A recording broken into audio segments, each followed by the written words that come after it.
This is Gypsy Fires with Dr. Russell Patrick Brown.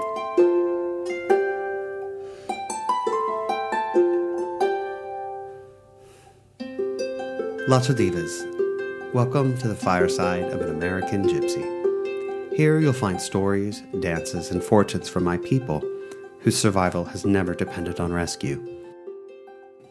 This episode begins with a photograph from March 1921. It shows in it a homemade gypsy caravan, a Verda. My mother had sent it to me a week ago, and I hadn't seen it before. And what really interested me about it was in the background.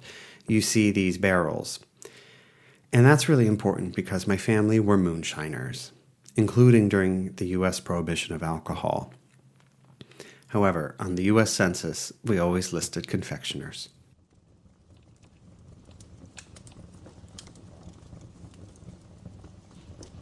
Dear traveler, come rest. The fire has been waiting for you. I'm Russell Patrick Brown, an American Bashaldo Gypsy. We have many names, don't worry about it. I grew up on the same roads my family has traveled for generations between the Great Lakes into the Appalachian Mountains and down into Georgia. We've carried those who've come before through music, dance, ingenuity, survival, and a kind of knowing of the threads of human life through time. For the last 20 years, I've carried my tradition to Los Angeles on film, on the New York stage, onto Ireland for my PhD, and now Spain, where I'm getting to know the Gitanos, or Spanish gypsies, better. I'm in exile from my home at 18 Gay Street at the corner of Christopher Street in New York City, where I had the same landlord whose parents had rented a small cafe over a century ago at 20 Christopher to Romany Marie, who would become the queen of the Greenwich Village Bohemians.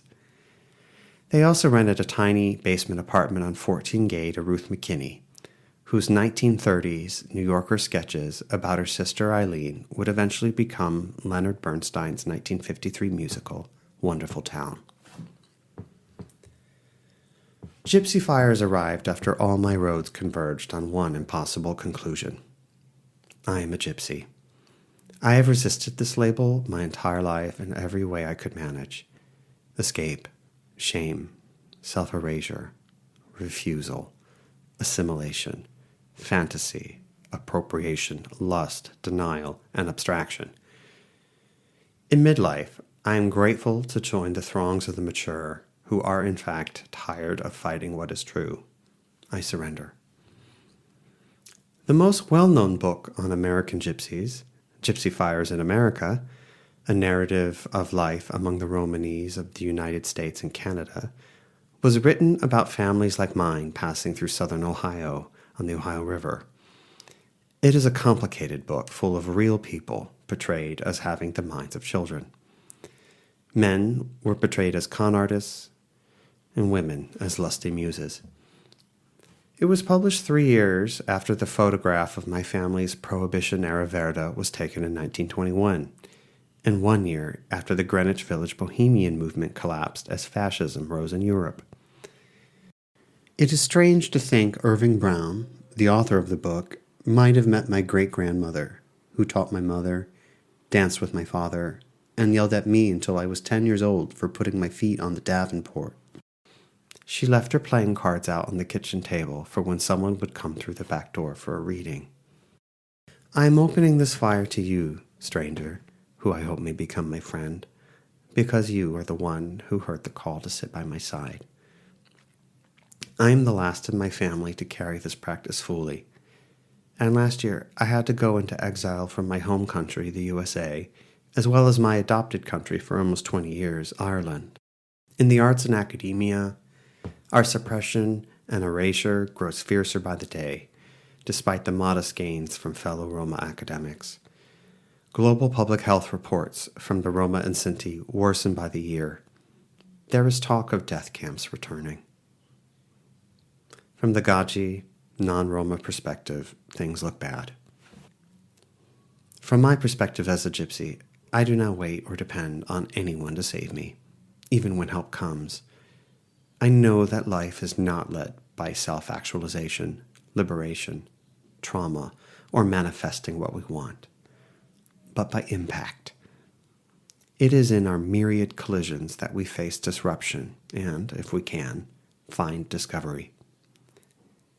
It is the countless great and small impacts of our lives that we come to know ourselves, each other, and the world around us better, in this time and all times.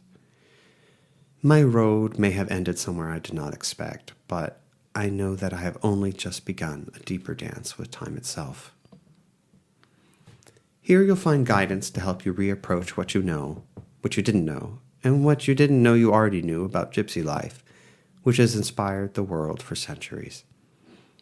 As the very old war on life slithers, mutates, bombs, and engulfs more and more of what we love and what we need to survive, I hope that you find rest, repair, and inspiration for the road ahead. I also hope that your own memory is awakened. We must remember every road through human history that we can. Your truth is needed. This podcast is an audio presentation of road reports from my Substack Gypsy Fires.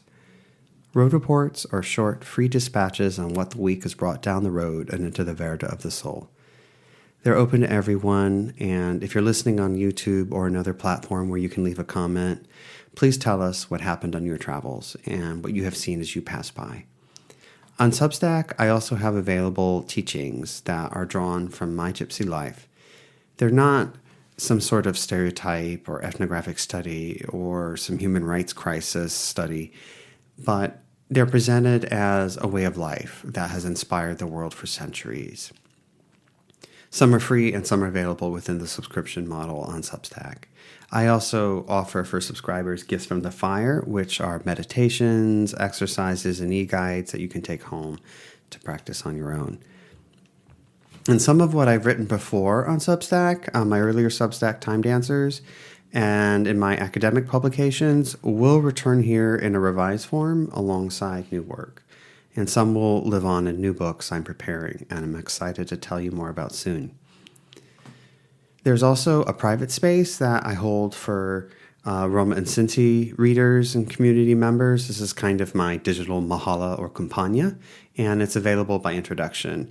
You can also email me at russell@gypsyfires.com, russell @gypsyfires.com, if you'd like to know more about that. I'll finish today with our message as a people, as recorded by Nico Rost in Paris, May 1963, when he interviewed the president of the World Roma Organization, Lionel Rutaru. My new friend Vicente Lencher translated and shared it with me.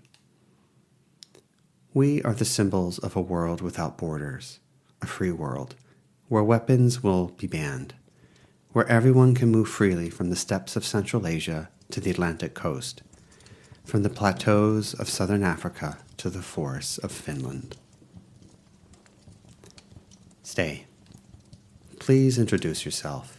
Share a song. Remember what it is to be human. Through snaps, claps, taps, slaps, and stomps, we'll continue. Lachotrom. Russell.